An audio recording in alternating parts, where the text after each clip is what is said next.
Welcome back to my channel. ഇവിടുത്തെ എക്സ്പെൻസസിനെ പറ്റി ഞാൻ കഴിഞ്ഞ ഒരു വീഡിയോ ഇട്ടിരുന്നല്ലോ. അപ്പോൾ അതിൻ്റെ താഴെ മിനിമം വേജ് ജോലി എടുത്തിട്ട് കിട്ടാവുന്ന ഒരു മന്ത്ലി സാലറിയെ കുറിച്ചും കൂടി പറയാൻ വേണ്ടി പറഞ്ഞിരുന്നു. അപ്പോൾ അതാണ് ഇന്നത്തെ വീഡിയോ. അപ്പോൾ എപ്പോഴും പറയുന്ന പോലെ ഇത് എൻ്റെ പേഴ്സണൽ എക്സ്പീരിയൻസും ഒപ്പീനിയൻസും ആണ്. ഞാൻ ഇവിടെ വന്നിട്ട് ഒരു 2 മാസം അൺഎംപ്ലോയിഡ് ആയിരുന്നു. അതിനുശേഷം 2 മാസം ഞാൻ മിനിമം വേജിൽ ജോലി എടുത്തിരുന്നു. ഞങ്ങളുടെ എക്സ്പെൻസസ് ഒക്കെ അതിൽ കവർ ആയിരുന്നു. എല്ലാവർക്കും ഇതേ ഒരു എക്സ്പീരിയൻസ് ആയിരിക്കണം എന്നില്ല. ഞാൻ ആദ്യം ഒരു നെഗറ്റീവ് എക്സ്പീരിയൻസ് ആയിരിക്കും എന്നാണ് വിചാരിച്ചത്. പക്ഷേ ഒരു നല്ലൊരു എക്സ്പീരിയൻസ് ആയിരുന്നു. എന്തിനാണ് ഈ മിനിമം വേജ് ചെയ്യേണ്ടത്? അപ്പം ഓബ്വിയസ് ആയിട്ടുള്ള റീസൺ ഞാൻ പറഞ്ഞ പോലെ ഇവിടെ കൊണ്ടുവരുമ്പോൾ നമ്മളൊരു ലിമിറ്റഡ് ഫണ്ട് അതിങ്ങനെ അങ്ങ് തീരുകയും ചെയ്യും അക്കൗണ്ടിൽ ഈ ഒരു ജോലി എടുക്കാണ്ട് ഇവിടെ ജീവിക്കുകയാണെങ്കിൽ. അപ്പം അതാണ് ഏറ്റവും ആദ്യത്തെ ഓബ്വിയസ് റീസൺ. ഈ ജോലിക്ക് കയറിയ കുറച്ച് പൈസ കിട്ടും ഞങ്ങൾക്ക്. അപ്പം ഈ ഒരു മിനിമം വേജിന്റെ ഉപയോഗം എന്ന് വെച്ചാൽ ആ കിട്ടുന്ന പൈസയിൽ നമുക്ക് ജീവിക്കാനും പറ്റും. ഞങ്ങളുടെ സേവിങ്സ് തന്നെ ആയിട്ട് നിൽക്കും. അതാണ് ഇതിലെ ഏറ്റവും ബിഗ്ഗസ്റ്റ് പ്രോ ആയിട്ട് ഞാൻ പറയുന്നത്. പിന്നെ സെക്കൻഡ് റീസൺ ഇസ് ഒരു ജോലിക്ക് കയറുകയെന്ന് വെച്ചാൽ ഇപ്പം ഞങ്ങൾ UAE എക്സ്പീരിയൻസ്ഡ് ആയിട്ടായിരിക്കും വരുന്നുണ്ടാവുക, അല്ലെങ്കിൽ നാട്ടിൽ ഞങ്ങൾ ഒരു 5-6 വർഷം ജോലി എടുത്ത എക്സ്പീരിയൻസ് ഒക്കെ കൊണ്ടായിരിക്കും വരിക. പക്ഷെ ഇവിടെ അതിന് വലിയ വിലയൊന്നുമില്ല. ഇപ്പം ഞാനിപ്പം അബുദാബിയിൽ നിന്ന് വരുമ്പം 5 വർഷം ജോലി എടുത്തിരുന്നു അവിടെ ആഡ്മിൻ അസിസ്റ്റന്റ് ആയിട്ട്. അപ്പോൾ ഇവിടെ വന്നിട്ട് ഞാൻ ജോലി അന്വേഷിച്ചപ്പോൾ എനിക്ക് കുറേ ഇന്റർവ്യൂ ഒക്കെ കിട്ടി. അപ്പോൾ ഇന്റർവ്യൂവിൽ അവർ ചോദിച്ചത് എക്സ്പീരിയൻസ് ഉണ്ടോ. അപ്പോൾ ഞാൻ പറഞ്ഞു അവിടെ ഞാൻ 5 വർഷം വർക്ക് ചെയ്തിരുന്നു. അപ്പോൾ അവർ അല്ല കാനഡയിൽ എക്സ്പീരിയൻസ് ഉണ്ടോ. അപ്പോൾ ഞാൻ ഇങ്ങനെ കാനഡയിൽ ഇല്ല, ഞാൻ വന്നതല്ലേ ഉള്ളൂ. അപ്പോൾ അവരിങ്ങനെ ഓക്കെ എന്നൊക്കെ പറഞ്ഞ് ഇതൊക്കെ പറഞ്ഞിട്ട് കോളങ്ങ് കട്ട് ചെയ്തു. ഒരു റിയാലിറ്റിയാണ്, ഒരു വിഷമമുള്ള റിയാലിറ്റിയാണ്. പക്ഷെ ഇവിടെ കനേഡിയൻ എക്സ്പീരിയൻസ് ഇല്ലെങ്കിൽ ജോലി കിട്ടാൻ കുറച്ച് ബുദ്ധിമുട്ടാണ്. അവിടെയാണ് ഈ ഒരു മിനിമം വേജ് ജോബിന്റെ ഏറ്റവും ഉപയോഗം വരുന്നത്. കാരണം മിനിമം വേജ് ജോബ്സിൽ ഇത്ര സാലറി അവർ കൊടുക്കുന്നുള്ളൂ. അപ്പൊ അധികം അവർക്ക് ഡിമാൻഡ് ചെയ്യാൻ പറ്റില്ല. 10 വർഷം എക്സ്പീരിയൻസ് ഉണ്ടെങ്കിലേ മിനിമം വേജ് തരുമെന്നൊന്നും ആരും പറയില്ല. ഞങ്ങൾ കയറിയ ജോബിൽ അവർ എക്സ്പീരിയൻസ് ഒന്നും ചോദിച്ചിട്ടില്ല. ഞങ്ങൾ ഓൺലൈനിൽ കണ്ട 95% ഓഫ് ദ ജോബ്സിലും മിനിമം വേജ് ജോബ്സിലും അവർ എക്സ്പീരിയൻസ് ചോദിക്കുന്നില്ല. അവർക്ക് ഒരാളെ കിട്ടിയാൽ മതി. കാരണം നടുവടിയുന്ന പണിയാണ് ചെയ്യിപ്പിക്കുന്നത്. അപ്പം അതിന് എക്സ്പീരിയൻസ് വേണ്ട, ചെയ്തോളും എന്ന ഇതിലാണ്. അപ്പൊ പുതിയതായിട്ട് ഇമിഗ്രൻസ് ആയിട്ട് വരുന്ന ആൾക്കാർക്ക് ഈസി ആയിട്ട് കയറി പറ്റാൻ പറ്റുന്ന ഒരു ജോലിയാണിത്. ജോലി കിട്ടിക്കഴിഞ്ഞാലുള്ള ഉപയോഗം എന്ന് വെച്ചാൽ നമുക്കൊരു റെഫറൻസ് ആയി. ഞങ്ങൾ അവിടെ കുറെ ആൾക്കാരെ പരിചയപ്പെടുകയാണ്, അവരുമായിട്ട് സംസാരിക്കാൻ, അവരുമായിട്ട് വർക്ക് ചെയ്യാണ്. അപ്പൊ ഞങ്ങൾക്ക് നല്ലൊരു റെഫറൻസ് കിട്ടും. ഞാനും എൻ്റെ ഹസ്ബൻഡും ഇവിടെ വരുമ്പോൾ ഞങ്ങൾക്ക് 1-2 മലയാളികളെ മാത്രമേ ഇവിടെ അറിയുള്ളൂ, വേറെ ആരും അറിയില്ല.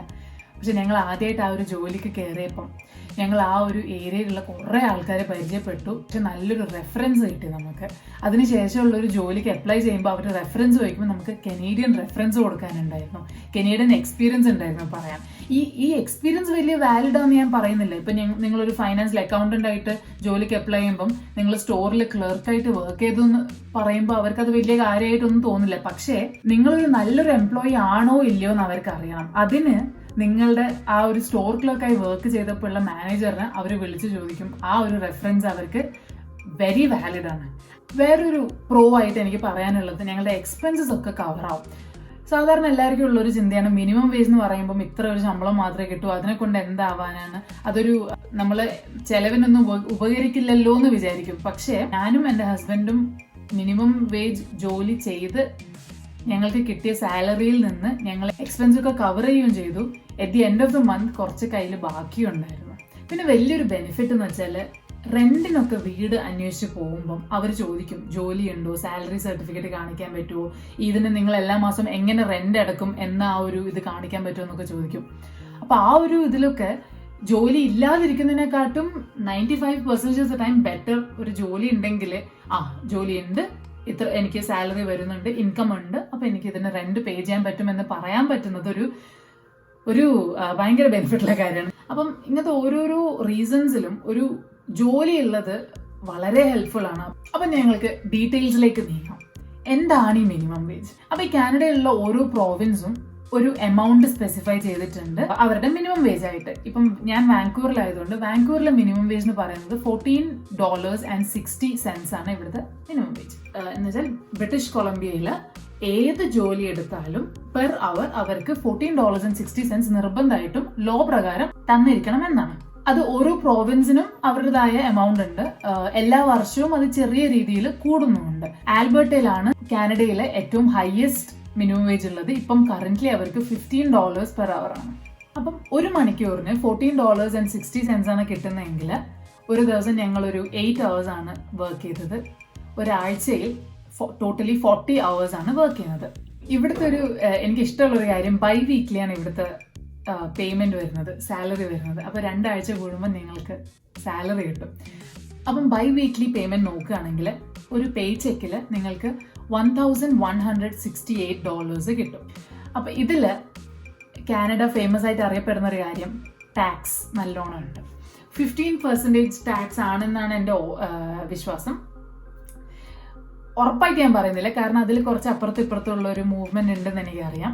ഇതിൽ ഫെഡറൽ ടാക്സ് ഡിഡക്ഷൻ ഉണ്ട്, പ്രൊവിൻഷ്യൽ ടാക്സ് ഡിഡക്ഷൻ ഉണ്ട്, കാനഡ പെൻഷൻ പ്ലാൻ ഡിഡക്ഷൻ ഉണ്ട്, എംപ്ലോയി ഇൻഷുറൻസ് ഡിഡക്ഷൻ ഉണ്ട്. പിന്നെ നിങ്ങളൊരു യൂണിയനൈസ്ഡ് എൻവയൺമെന്റ് ആണെങ്കിൽ ഒരു യൂണിയൻ ചാർജും ഉണ്ടാവും. അപ്പോൾ അതെല്ലാം കൂടി നമുക്ക് അന്ന് കിട്ടിയ ഒരു 2 വീക്സിൽ വരുന്ന പേ ചെക്കിൽ നിന്ന് ഒരു ഓൾമോസ്റ്റ് $200 ആയിരുന്നു കട്ടായത്. അപ്പം ടാക്സും ഈ പറഞ്ഞ ഡിഡക്ഷൻസ് എല്ലാം കഴിഞ്ഞിട്ട് ഞങ്ങളുടെ കയ്യിൽ വരുന്ന ഒരു എമൗണ്ട് $970 ആണ്. അപ്പോൾ ഒരു മാസത്തിൽ ആവറേജ് ആയിട്ട് 4 ആഴ്ചയാണ് ഉള്ളതെങ്കിൽ 2 പേ ചെക്കാണ് ഒരു മാസം കിട്ടുന്നത്.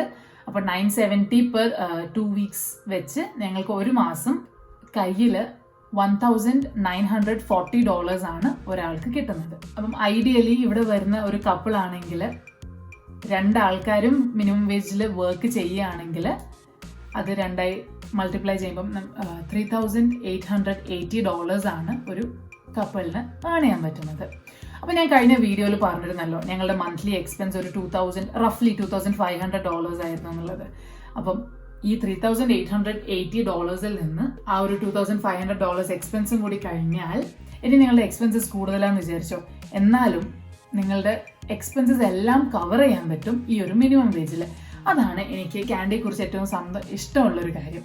ഞങ്ങൾ നോക്കിയ മിനിമം വേജ് ജോബ്സ് എന്ന് വെച്ചാൽ എനിക്ക് സ്റ്റാർബക്സിൽ വർക്ക് ചെയ്യാൻ നല്ല താല്പര്യം ഉണ്ടായിരുന്നു. അപ്പം ഞാൻ അതിനാണ് മെയിൻലി നോക്കിയത്. അങ്ങനെ അതിൽ തന്നെയാണ് ഞാൻ ലാസ്റ്റ് കയറിയത്. പക്ഷെ അതിന്റെ കൂടെ ഞാൻ വെൻഡീസിൽ അപ്ലൈ ചെയ്തിരുന്നു, പിന്നെ സൂപ്പർ മാർക്കറ്റ്സിലെ കാഷ്യറായിട്ട് ജോലി എടുക്കാനും അപ്ലൈ ചെയ്തിരുന്നു. ഇതൊക്കെ ഒരു ദിവസം അപ്ലൈ ചെയ്ത കാര്യമാണ് ഞാൻ പറയുന്നത്, കാരണം 2-3 ദിവസം കൊണ്ട് കോള് വന്നിരുന്നു. എന്റെ ഹസ്ബൻഡ് ആണെങ്കിൽ വെയർഹൗസ് വർക്കറായിട്ട് അപ്ലൈ ചെയ്തിരുന്നു, സൂപ്പർ മാർക്കറ്റ്സിൽ റീറ്റെയിൽ ക്ലർക്കായിട്ടും അപ്ലൈ ചെയ്തിരുന്നു. ഇനി അതിന് പുറമെ കുറെ ടൈപ്സ് ഓഫ് ജോബ്സ് വേറെയും ഉണ്ട്. ലൈക്ക് ക്ലീനിങ് ജോബ്സ് ഉണ്ട്, കോൾ സെന്ററിൽ വർക്ക് ചെയ്യുന്ന ജോബ്സ് ഉണ്ട്, പിന്നെ ഓട്ടോമോട്ടീവ് ലൈക്ക് ഈ കാറ് വെക്കുന്ന സ്ഥലങ്ങളിലൊക്കെ ഉള്ള കസ്റ്റമേഴ്സിനെ ഗ്രീറ്റ് ചെയ്യുന്നതും ആ വണ്ടികളൊക്കെ വൃത്തിയാക്കി വെക്കുന്നതും അങ്ങനത്തെ ആ ഒരു അലർച്ചകൾ അങ്ങനത്തെ വർക്കൊക്കെ ഉള്ളതൊക്കെ ഉണ്ട്. പിന്നെ ഗ്രേവ് യാർഡ് ഷിഫ്റ്റിലുള്ള ജോലികളുണ്ട്. ഗ്രേവ് ഷിഫ്റ്റ് എന്ന് പറയുമ്പം രാത്രി 12 മണിക്ക് ശേഷമുള്ള ജോലികളൊക്കെയാണ്. അപ്പൊ അതിന് മിനിമം വേജ് ആയിരിക്കില്ല, $1 മറ്റോ കൂടുതൽ കിട്ടും അതിന്, കാരണം അധികം ആൾക്കാർ അതിന് അപ്ലൈ ചെയ്യാത്തത് കൊണ്ട്. പിന്നെ മെയിൻ ആയിട്ട് ഫേമസ് ആയിട്ട് അറിയപ്പെടുന്നത് ആമസോണിന്റെ ജോബ്സ് ആണ്. കണ്ടമാനം ആമസോൺ ജോബ്സ് അവൈലബിൾ ആയിരിക്കും. പിന്നെ ഐക്യ ഹയർ ചെയ്യാറുണ്ട്. ഞാൻ പറഞ്ഞ real Canadian superstore, Walmart, സേഫ് വേയിലാണ് എൻ്റെ ഹസ്ബൻഡ് വർക്ക് ചെയ്തത്. അപ്പം സോബീസ് എന്നുള്ള ഒരു ഗ്രോസറി ചെയിനാണത്. പിന്നെയുള്ള എല്ലാ ഈ റീറ്റെയിൽ ഷോപ്സ്, ഈ ഡ്രസ്സൊക്കെ വെക്കുന്ന അങ്ങനത്തെ കുറെ കടകളുണ്ട്. അവിടെയൊക്കെ ഹയർ ചെയ്യുന്നത് എല്ലാം മിനിമം വേജ് ജോബ്സ് ആണ്. ഓൺലൈനിൽ ഈസി ആയിട്ട് അപ്ലൈ ചെയ്യാൻ പറ്റും. ഇന്ത്യയിലൂടെയാണ് ഞങ്ങൾക്ക് ഈ ജോലി കിട്ടിയത്. പക്ഷെ കൂടുതൽ കടകളിലും കയ്യിൽ CV ഉണ്ടെങ്കിൽ ഡയറക്റ്റ്ലി പോയിട്ട് സബ്മിറ്റ് ചെയ്താൽ മതി. അവർക്ക് ആവശ്യമുണ്ടെങ്കിൽ അവരത് കൺസിഡർ ചെയ്യും. And most of the time ആവശ്യമാണ്. കാരണം ഇങ്ങനത്തെ ജോബ്സൊക്കെ കുറച്ച് ടയറിംഗ് ആണ്. ക്ലീനിങ് ഉണ്ടാവും, കസ്റ്റമേഴ്സായിട്ട് ഡീൽ ചെയ്യണം. അപ്പം അങ്ങനത്തെ ഒരു സിറ്റുവേഷൻ ഒക്കെ വരുമ്പം കൂടുതൽ ആൾക്കാരും ഒരു വർഷത്തിന് മേലെയൊന്നും ഇങ്ങനത്തെ ജോലികളിൽ നിൽക്കാറില്ല. അവർ മാറി വേറെ ജോലിക്ക് പോകും.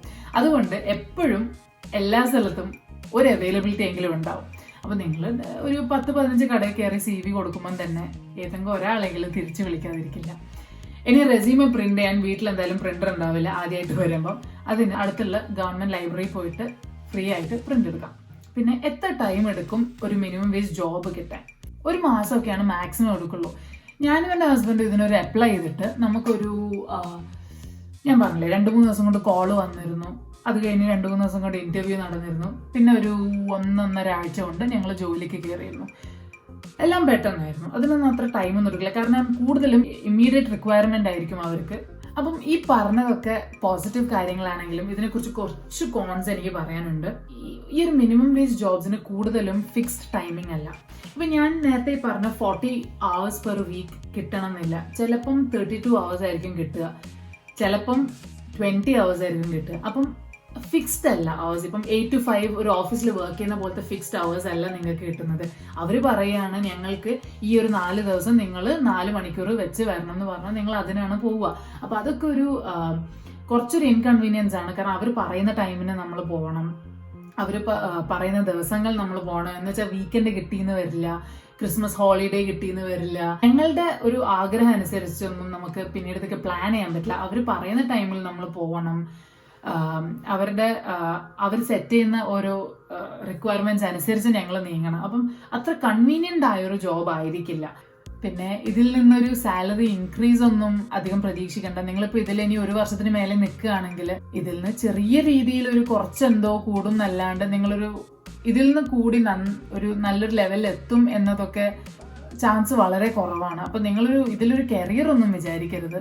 നിങ്ങൾ ഇങ്ങോട്ട് വരുന്നത് നിങ്ങളെ ഫീൽഡിൽ വർക്ക് ചെയ്യാനാണെങ്കിൽ അതിൽ തന്നെ നിങ്ങൾ അന്വേഷിച്ചിരിക്കണം ഇതിൽ ജോലി എടുക്കുന്നവരും. ഇതൊരു ടൈം നീക്കാനുള്ള ഒരു ജോലിയായിട്ട് മാത്രമേ കാണാൻ പാടുള്ളൂ ഇതിനെ. പിന്നെ മനസ്സിൽ വെക്കേണ്ടത് എപ്പം വേണമെങ്കിലും ഇങ്ങനത്തെ ഒരു ജോബിൽ നിന്ന് ക്വിറ്റ് ചെയ്യാം. അപ്പം ഇതൊക്കെയാണ് എനിക്ക് പറയാനുള്ളത്. ഞാനിപ്പോൾ എന്തെങ്കിലും പറഞ്ഞതിൽ മിസ്സായിട്ടുണ്ടെന്ന് നിങ്ങൾ തോന്നുന്നുണ്ടെങ്കിൽ താഴെ കമൻസിൽ പറയാം. അതിനെക്കുറിച്ച് എനിക്ക് അറിയാവുന്ന കാര്യമാണെങ്കിൽ ഞാൻ പറയാം. പിന്നെ എപ്പോൾ ഞാൻ പറയുന്ന പോലെ നിങ്ങൾക്ക് വേറെ എന്തെങ്കിലും അറിയാൻ താല്പര്യം ഉണ്ടെങ്കിൽ, ഞാൻ ഇവിടെ ചെയ്ത കാര്യങ്ങൾ എന്തെങ്കിലും ആണെങ്കിൽ അതിനെക്കുറിച്ച് ഞാൻ വീഡിയോ ഇടാം. ചെയ്യാത്ത കാര്യങ്ങളാണെങ്കിൽ എനിക്കറിയില്ല. അപ്പോൾ എല്ലാവർക്കും നല്ലൊരു ദിവസം ഉണ്ടാവുമെന്ന് വിചാരിക്കുന്നു. പിന്നെ കാണാം. Thank you for watching. Please like and subscribe.